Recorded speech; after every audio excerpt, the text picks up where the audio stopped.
Қоқиқаз туралы аңыз. Ерте заманда адамның мейірімі мен пейілі тарылып кетеді. Құдай оларға налып, құтын алып, жұт жібереді. Айдын көл тартылып, шөлге айналады. Бетеге қурап, белге айналады. Өзендері суалады, ормандары қуарады. Аң құсы тым-тырақай қашады. Елдің ішін ауру басады. Жұрт аштан қырылады, тірі қалғаны қорғалжынға келіп тығылады.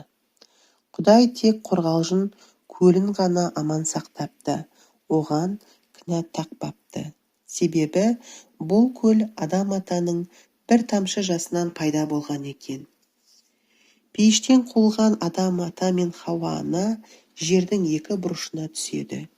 Екеуі бірін-бірін сағынып көп жыл іздеп жүріпті. Адам ата сарыарқаның төсінен өтіп бара жатып, сағыныштан жылап, көз жасын бұлаған екен. Сол жасынан бір көл пайда болыпты. Кейін үлкейіп, жауын шашынмен толыпты.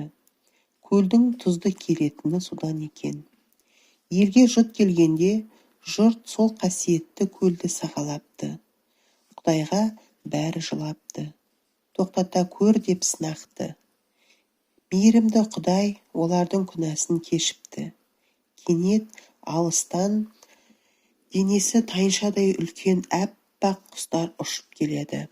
Олар аш-жалаңаш адамды көріп жаны ашиды.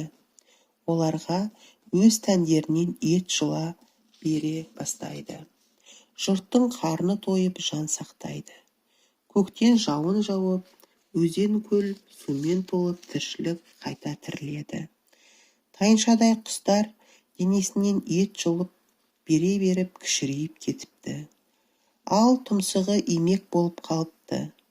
Қаны ағып, қанаты мен қауырсыны, аяғын былғаған екен. Құдай сол қанды құстың түсі етіп таңдапты. Жұрт құстың қызғылт түрін көргенде, баяғы аштық кезі есіне түсіп, тәубе етеді екен. Құстың қоюланған пошымына қарап, оны қоқиқаз деп атапты. Содан бері қоқиқаз қорғалжынға көктем айында келіп тұрады екен.